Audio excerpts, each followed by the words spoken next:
డబ్బు అవసరం మనిషిని ఎంతకైనా దిగజారాలా చేస్తుంది, కానీ అత్యాశ మనిషిని నామరూపం లేకుండా చేస్తుంది. అవసరాన్ని అధిగమించడానికి అత్యాశ వైపు అడుగులు వేసిన సురాజ్ కథ ఇది. సురాజ్ ఒక పాత లైబ్రరీలో లైబ్రేరియన్. జీవితం మీద ఎన్నో ఆశలు పెట్టుకున్నాడు, కానీ ప్రేమ, పెళ్ళి, పాప ఇవన్నీ అతని ఎదుగుదలకి అడ్డం పడ్డాయి. పాప పుట్టాక సురాజ్కి అప్పులు ఎక్కువైపోయాయి. లైబ్రరీలో వచ్చే జీతం కనీసం ఇంటి ఖర్చులు కూడా సరిపోయేది కాదు. ఒకరోజు సురాజ్ లైబ్రరీలో కూర్చొని ఇన్స్టాగ్రామ్ స్క్రోల్ చేస్తూ ఉన్నాడు. సడన్గా రాజు ప్రొఫైల్ కనిపించింది. రాజు, సురాజ్ ఒకప్పుడు బాగా క్లోజ్ ఫ్రెండ్స్, కానీ పెళ్ళైన తర్వాత ఇద్దరు బిజీ అయిపోయారు. రాజుది కూడా సురాజ్ లాగే ఫైనాన్షియల్గా బాగా ఇబ్బంది పడేవాడు, కానీ పెళ్లి తర్వాత ఇద్దరు బాగా బిజీ అయిపోయారు. రాజుది కూడా సురాజ్ లానే ఫైనాన్షియల్గా బాగా ఇబ్బంది పడేవాడని సురాజ్కి గుర్తుంది, కానీ రాజు ప్రొఫైల్ చూస్తే అలా లేదు. కారు, పెద్ద ఇల్లు, ఒళ్ళంతా బంగారం, అసలు పూర్తిగా మారిపోయాడు. అది చూడగానే సురాజ్కి ముందు కోపం వచ్చింది. ఒకప్పుడు నాతో కలిసి తిరిగిన వాడు ఇప్పుడేంటి ఈ స్టేజ్లో ఉన్నాడని మనసులో అనుకున్నాడు. కానీ వెంటనే రాజుకి మెసేజ్ చేశాడు. కోపం కంటే సురాజ్కి ఉన్న బాధలే ఎక్కువ. రాజుని కలిసి తన పరిస్థితిని చెప్పి డబ్బులు అడుగుదాం అనుకున్నాడు. రాజు వెంటనే రిప్లై కూడా ఇచ్చాడు. ఆ రోజు ఈవినింగ్ ఒక బార్లో మీట్ అవుదాం అని సురాజ్కి మెసేజ్ చేశాడు. ఆ రోజు లైబ్రరీలో పని ఎక్కువ ఉన్నా కానీ సురాజ్ తొందరగా వెళ్ళిపోదామని డిసైడ్ అయ్యాడు. లైబ్రరీలో తనతో పాటు పనిచేస్తున్న ఉమేష్కి లైబ్రరీ చూసుకోమని చెప్పి వెళ్ళిపోయాడు. రాజు చెప్పిన బార్కి వెళ్ళాడు. అక్కడ రాజు తన ఫ్రెండ్స్తో ఆల్రెడీ తాగుతూ ఉన్నాడు. సురాజ్ని చూసి లేచి హక్ చేసుకొని ఇన్వైట్ చేశాడు. రాజుని హెల్ప్ అడుగుదామని వెళ్ళిన సురాజ్కి అక్కడ ఉన్న రాజు ఫ్రెండ్స్ని చూశాక నీరసం వచ్చేసింది. బార్లో ఉన్నంతసేపు రాజు తన స్టేటస్ గురించి, తాను గడుపుతున్న రిచ్ లైఫ్ గురించి డబ్బా కొట్టుకునేవాడు. రాజు కొడుతున్న డబ్బా చూసి సురాజ్కి ఒక పక్క కోపం వస్తున్నా ఏం చేయలేక కూర్చున్నాడు. బాగా లేట్ అయిపోయింది, ఇక ఇంటికి వెళ్దామని బిల్ తీసుకొని రమ్మని రాజు బేరర్కి చెప్పాడు. బిల్ 20,000 అయింది. అది చూసి నా ఒక నెల జీతం రా ఇది అని మనసులో అనుకున్నాడు సురాజ్. బిల్ కట్టి బయటికి వచ్చాక రాజు ఫ్రెండ్స్ అందరూ వెళ్ళిపోయారు. ఇంకా నేను కూడా వెళ్తాను రా, అసలే వేరే ఊరు వెళ్ళాలి, నువ్వు పిలిచావని ఎంత దూరం వచ్చాను అని అన్నాడు సురాజ్. వెంటనే రాజు సురాజ్ని హక్ చేసుకొని, ఎక్కడికి రా వెళ్ళేది, మనిద్దరం సరిగ్గా మాట్లాడుకునేది లేదు, పక్కన మా ఫ్రెండ్స్ ఉండటం వల్ల సరిగ్గా మాట్లాడలేదు, పద ఇంటి దగ్గర డ్రాప్ చేస్తా, కారులో మాట్లాడుకుందాం అని అన్నాడు రాజు. వీడు ఫుల్గా తాగి ఉన్నాడు, ఇప్పుడు మా ఊరికి కారు నడుపుతాడా అంటే దానికి గుద్దేస్తాడేమో అని మనసులో అనుకొని, వద్దురా అసలే రాత్రి 11 అయింది, నువ్వు ఉండేది మా ఊరికి 50 కిలోమీటర్ల ఆపోజిట్లో, అంత దూరం ఏం వస్తావులే అని రాజుతో అన్నాడు. నాకు మీ ఊర్లో పని ఉంది పద అంటూ సురాజ్ని మాట్లాడనివ్వకుండా తన కారులో ఎక్కించాడు రాజు. ఇద్దరు కారులో బయలుదేరారు. మంచు రోడ్డుని కప్పేసింది. కారు ఎక్కాక రాజు కామ్గా ఉన్నాడు. అప్పటి వరకు ఫుల్గా తాగి తెగ మాట్లాడిన రాజు తాగింది మొత్తం దిగిపోయిన వాడిలాగా నీట్గా కారు నడుపుతున్నాడు. సురాజ్కి ఏమీ అర్థం కాలేదు. అదేంట్రా ఒకప్పుడు 90కే ఊగిపోయేవాడివి, ఇప్పుడేంటి ఇంత తాగిన స్టడీగా ఉన్నావు, బార్లో తెగ మాట్లాడావు, ఇప్పుడేంది కామ్గా ఉన్నావు, బాగా మారిపోయావురా రాజు, నిజంగా నీ దగ్గరికి వచ్చింది నిన్ను హెల్ప్ అడుగుదామని, బాగా అప్పులయ్యాయిరా, నాకు కొంచెం డబ్బు సహాయం చేస్తే అంటూ సురాజ్ ఒక్కడే మాట్లాడుతూ సడన్గా కారు ఫ్రంట్ మిర్రర్లోకి చూశాడు. ఏదో కనిపించింది. మిర్రర్ని తుడుద్దామని చేయి పెట్టబోయాడు. వదిలేరా అని అన్నాడు రాజు. అది కాదురా, మిర్రర్లో ఏదో కనిపించింది. ఏం లేదు వదిలేయి అని అన్నాడు. మళ్ళీ కాసేపు కారులో నిశ్శబ్దం. అసలు ఎలా రా ఇదంతా, ఇద్దరం ఒకే స్టేజ్లో ఉండేవాళ్ళం, నాకైనా లైబ్రరీ జాబ్ వచ్చింది, నీకు అది కూడా రాలేదు, అసలు ఏం చేసావురా, ఇంత డబ్బు సంపాదించావు, ఏదైనా బిజినెస్ చేసావా లేదా రేసింగ్లు మళ్ళీ మొదలు పెట్టావా అని సురాజ్ అడుగుతూ ఉన్నాడు. రాజు మాత్రం కామ్గా డ్రైవ్ చేస్తున్నాడు. చెప్పురా రాజు, ఏం చేసావో, ఈ కష్టాలు అప్పులు నా వల్ల కావట్లేదు, నువ్వెలా సంపాదించావో చెప్పు, నేను కూడా అదే చేస్తా అని అన్నాడు సురాజ్. రాజు ఒక్కసారిగా గట్టిగా ఊపిరి తీసుకొని, వద్దురా సురాజ్, చెప్తే నీ జీవితం నా జీవితం లాగే నాశనం అవుతుంది అని రాజు అన్నాడు. సురాజ్కి కోపం వచ్చింది. ఇష్టం లేకపోతే చెప్పకరా, అంతేగాని నీ లైఫ్ నాశనం అయిపోవటం ఏంటి, స్నేహానికి రోజులు లేవరా ఇప్పుడు అని అన్నాడు సురాజ్. రాజు ఏం మాట్లాడలేదు. సురాజ్ కాసేపు కామ్గా ఉండి, పాపకి స్కూల్ ఫీజు కూడా కట్టలేకపోతున్నాను రా, ఎలా అయినా డబ్బు సంపాదించాలరా, ఏం చేయడానికైనా రెడీరా నేను అని సురాజ్ అనగానే రాజు సడన్గా బ్రేక్ వేసి కారు నాపేశాడు. ఏమైందిరా అంత సడన్గా కారు ఆపేశావు అని అడిగాడు సురాజ్. రాజు ఏం మాట్లాడకుండా ఫ్రంట్ మిర్రర్ని చేత్తో తుడిసి, మిర్రర్లోకి చూడు అన్నాడు. రాజు వైపు కన్ఫ్యూజన్తో చూశాడు. చూడు అన్నట్లు తలతో సైగ చేశాడు రాజు. సురాజ్ ముందు వెళ్ళి మిర్రర్లోకి చూశాడు. ఎవరో కారులో వెనక ఉన్నట్లు ఒక నీడ కనిపించింది. వెంటనే సురాజ్ వెనక్కి తిరిగాడు. రే ఎవర్రా వెనక ఉంది అని రాజుని అడిగాడు. ఇప్పుడు లెఫ్ట్ సైడ్ తిరిగి విండోలోకి చూడు అని రాజు అన్నాడు. సురాజ్కి ఏం జరుగుతుందో అర్థం కాలేదు. రాజు చెప్పినట్లు మెల్లగా లెఫ్ట్ సైడ్కి తిరిగాడు. ఏదో ఒక ముఖం విండోలో నుంచి సురాజ్కి కనిపించింది. మొహం సరిగ్గా కనిపించట్లేదు, కానీ పచ్చగా ఉన్న పెద్ద పెద్ద కళ్ళు, ఎర్రటి బొట్టు మాత్రం సురాజ్కి కనిపించింది. ఒక్కసారిగా రాజు చేతిని గట్టిగా పట్టుకుని, రీ ఏం జరుగుతుందిరా అని రాజుని అడిగాడు. భయపడకు, అది నిన్ను ఏమీ చేయదు అని మళ్ళీ కార్ స్టార్ట్ చేశాడు రాజు. ఏసీలో కూడా సురాజ్కి చెమటలు పడుతున్నాయి. రాజు ఏంట్రా ఇదంతా, ఏం జరుగుతుంది? భయంతో రాజుని అడిగాడు. రాజు మెల్లిగా తన స్టోరీ చెప్పడం మొదలుపెట్టాడు. నీకు లైబ్రరీలో జాబ్ వచ్చి పెళ్ళయింది, నేను మాత్రం రేసింగ్ అంటూ అప్పుల్లో ఇరుక్కుపోయాను. 20 లక్షలు అప్పయింది. చావొక్కటే దారిని డిసైడ్ అయ్యా. చివరిసారి నిన్ను కలుద్దామని మీ ఇంటికి వచ్చా, కానీ మీ ఫ్యామిలీ ఊరికి వెళ్ళారని పక్కింటి వాళ్ళు చెప్పారు. నిన్ను లాస్ట్ కలిసే ఛాన్స్ కూడా నాకు లేదనుకుని మీ ఊరి చివరిలో ఉన్న కొండెక్కి దూకుదామని వెళ్ళా. కానీ కొండ ఎక్కగానే అక్కడ ఏదో మంట రగులుతూ కనిపించింది. దగ్గరికి వెళ్ళి చూస్తే ఎవడో ఒకడు ఒక పెద్ద మంట వేసి దాని ముందు కూర్చొని ఉన్నాడు. చూడటానికి మంత్రగాడిలాగా ఉన్నాడు. నన్ను చూసి కూర్చో అని చేత్తో సైగ చేశాడు. ఆ రోజు కూడా నేను బాగా తాగేసి ఉన్నాను. వాడు చెప్పినట్టు ఆ మంట ముందు కూర్చున్నాను. వాడు చావడానికి వచ్చావు కదూ అన్నాడు. నాకు తాగింది మొత్తం దిగిపోయింది. వీడికలా తెలుసు అని మనసులో అనుకున్నాను, కానీ బయటికి మాత్రం అనలేదు. అసలు నీ బాధ ఏంటి అని వాడు నన్ను అడిగాడు. అంతే, ఒక్కసారిగా ఏడ్ చేసి నా బాధ అంతా చెప్పేశాను. ఎలా అయినా నాకు సాయం చేయమని అడుక్కున్నాను. కాసేపు కామ్గా ఉండి, నేనేం సాధువుని కాదు నీ జీవితాన్ని బాగు చేయడానికి, నేను ఒక తాంత్రికుడిని. నా దగ్గర తంత్ర విద్యలు, అఘోర శక్తులు ఉన్నాయి. కానీ ఆ శక్తులు లోక కళ్యాణం కోసం, నీలాగా ఒళ్ళు బలిసి జీవితం పాడు చేసుకున్న వాళ్ళ కోసం కాదు అని అన్నాడు. వాడేదో సాయం చేస్తాడులే అని అనుకున్నా, కానీ వాడు అలా అనేసరికి నేను లేచి కొండ చివరికి వెళ్ళా ఇక దూకుతామని. అప్పుడు వాడు, ఒక్క దారి ఉంది, నీ కష్టాలు తీరిపోతాయి, కానీ అదంత సులభం కాదు, నువ్వు ఒప్పుకుంటే నీకు చెప్తాను అన్నాడు. నేను వెంటనే సరే అనేసా. బాగా ఆలోచించుకో, దానివల్ల నీ కష్టాలు పోతాయి, కానీ దానివల్ల చెడు కూడా జరిగే అవకాశం ఉంది అని అన్నాడు. ఇలా అనగానే వాడిని ఎవరో కొట్టినట్లు పెద్దగా అరిచాడు. ఏమైందని అడిగితే, ఏం లేదు, వచ్చి కూర్చో అన్నాడు. నా కష్టాలు పోతే చాలు అనుకుని వెళ్ళి నేను వాడి ముందు కూర్చున్నా. వాడు పక్కన ఉన్న సంచిలో నుంచి వెంట్రుకలు బయటికి తీశాడు. వాటిని నోటి దగ్గర పెట్టుకుని ఏవేవో మంత్రాలు చదివాడు. ఒక్కసారిగా అక్కడ నిశ్శబ్దం ఏర్పడింది. ఎవరో అక్కడికి వచ్చినట్లు అనిపించింది. నా ఒంట్లో ఒక్కసారిగా చలిపాకింది. వాడు మంత్రాలు చదివి ఆ వెంట్రుకలు నా చేతిలో పెట్టాడు. అంతే, ఒక్కసారిగా ఒక ఆడ మనిషి నీడ వాడి వెనక కనిపించింది. నేను పెద్దగా అరిచి అక్కడి నుంచి వెళ్ళబోయా. భయపడకు, అది ఒక మాంత్రికురాలి ఆత్మ, అది నిన్ను ఏమీ చేయదు.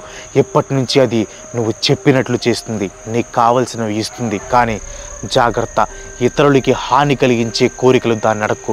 అన్నిటికంటే ముఖ్యంగా ఈ వెంట్రుకలు నీ దగ్గరే పెట్టుకో. ఈ వెంట్రుకలు పోయాయో అది నీ మాట వినదు అని వాడు చెప్పాడు. ఇంకక్కడి నుంచి నేను ఇంటికి వచ్చేసా. ఆ రోజు నుంచి నేను అడిగింది ప్రతిదీ అది నాకు ఇస్తూనే ఉంది. ఇదంతా చెప్పి పక్కనే ఉన్న చిన్న బాటిల్ తీసి కొద్దిగా మందు తాగాడు రాజు. సురాజ్ ఇప్పటిదాకా విన్నది నిజమా అబద్ధమా అనే కన్ఫ్యూజన్లో ఉన్నాడు. కాసేపు సైలెన్స్ తర్వాత, అది అడిగిన ప్రతిదీ ఇస్తుంటే నీ లైఫ్ హ్యాపీగా ఉండాలి, కానీ నాశనమైంది అంటావేంట్రా అని సురాజ్ అన్నాడు. గొంతులో నుంచి వస్తున్న ఏడుపును ఆపుకుంటూ, మొదట్లో కోరుకున్నవన్నీ వస్తుంటే బాగానే ఉంది, కానీ ఆ ఆత్మ నాకు మెల్లిగా కనిపించటం మొదలుపెట్టింది. ఎటు వెళ్ళినా దాని వికృతమైన మొహం నాకు కనిపిస్తూనే ఉంది.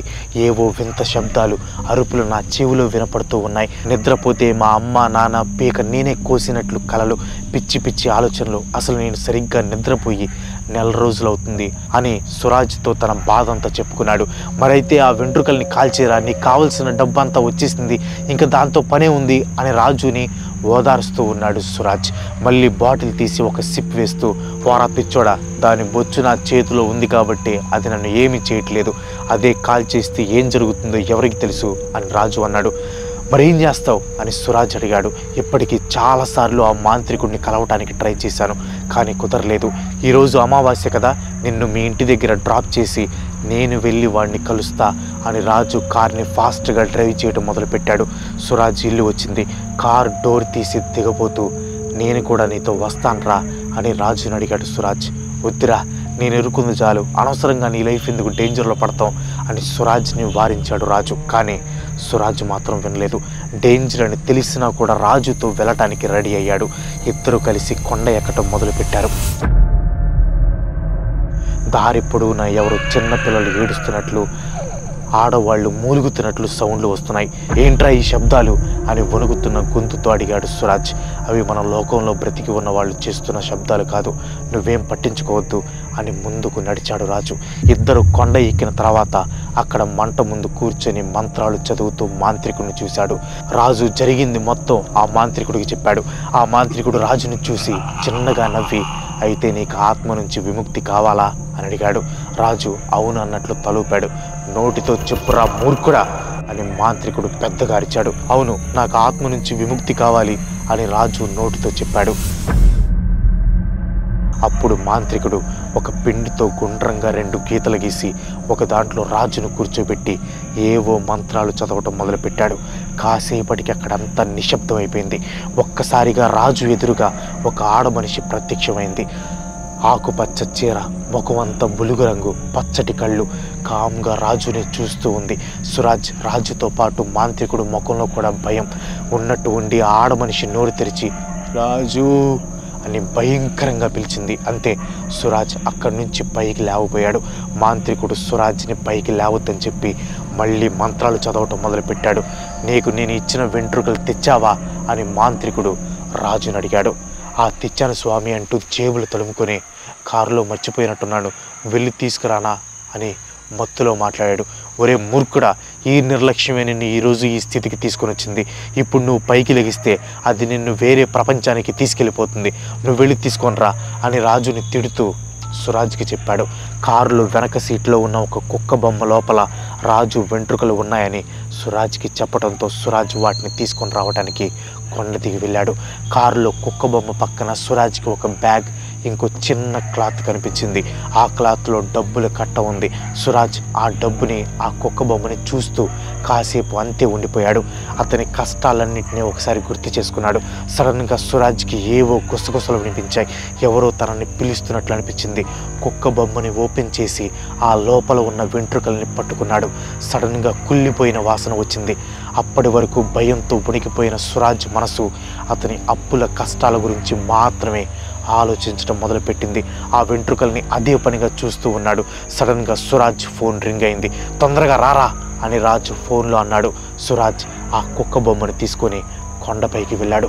కుక్క బొమ్మని ఓపెన్ చేసి ఆ వెంట్రుకల్ని తీసి మాంత్రికుడికి ఇచ్చాడు. ఆ టైంలో అక్కడ ఉన్న ఆడ మనిషి ఆత్మ తల ఎత్తి సురాజ్ని చూసి నవ్వింది. సురాజ్కి భయం వేసింది. మాంత్రికుడు ఆ వెంట్రుకల్ని తీసుకొని సురాజ్ని చూసి చాలా పెద్ద తప్పు చేస్తున్నావు అన్నాడు. సురాజ్ మాత్రం ఏదో తప్పు చేసిన వాళ్ళలాగా చూస్తున్నాడు. మందు మత్తులో ఉన్న రాజు మాత్రం ఇవేమీ పట్టించుకోకుండా ఎదురుగా ఉన్న ఆత్మని చూస్తూ ఉన్నాడు. మాంత్రికుడు ఆ వెంట్రుకల్ని భూమిలో చిన్న గుంత తీసి పాతి పెట్టగానే ఆ ఆత్మ మాయమైపోయింది. రాజు మాంత్రికుడికి ధన్యవాదాలు చెప్పి సురాజ్తో కలిసి వెళ్ళిపోతుండగా మాంత్రికుడు సురాజ్ చేయి గట్టిగా పట్టుకొని వద్దు అన్నట్లు తల గట్టిగా ఊపాడు. సురాజ్ మాంత్రికుడి చేయి విడిపించుకొని రాజుతో కలిసి వెళ్ళిపోయాడు. తిరిగి వెళ్ళేటప్పుడు వెనక సీట్లో బుక్ ఉంది, కానీ డబ్బు కట్ట ఉన్న క్లాత్ సురాజ్కి కనిపించలేదు. వెనక సీట్లో డబ్బులు ఏమైనా పెట్టావా అని రాజుని అడిగాడు సురాజ్. ఏం డబ్బులు అని అన్నాడు రాజు. అదేరా బుక్ పైన ఒక కట్ట ఉంది, మొత్తం 2000 రూపాయల నోట్లు ఉన్నాయి అని అడిగాడు సురాజ్. లేదు, నేనేం పెట్టలేదు, ఆ బుక్ ఒకటే పెట్టా, దెయ్యాల నుంచి ఎలా బయటపడాలి అని ఆ బుక్లో ఉంటుంది అని దాన్ని కొన్నా. నాకు ఇంకా దెయ్యంతో పని లేదు, నీ లైబ్రరీలో పెట్టాయి, ఎవరైనా యూజ్ అవుతుంది అని హ్యాపీగా సురాజ్తో అన్నాడు రాజు. మాటల్లో సురాజ్ ఇల్లు వచ్చేసింది.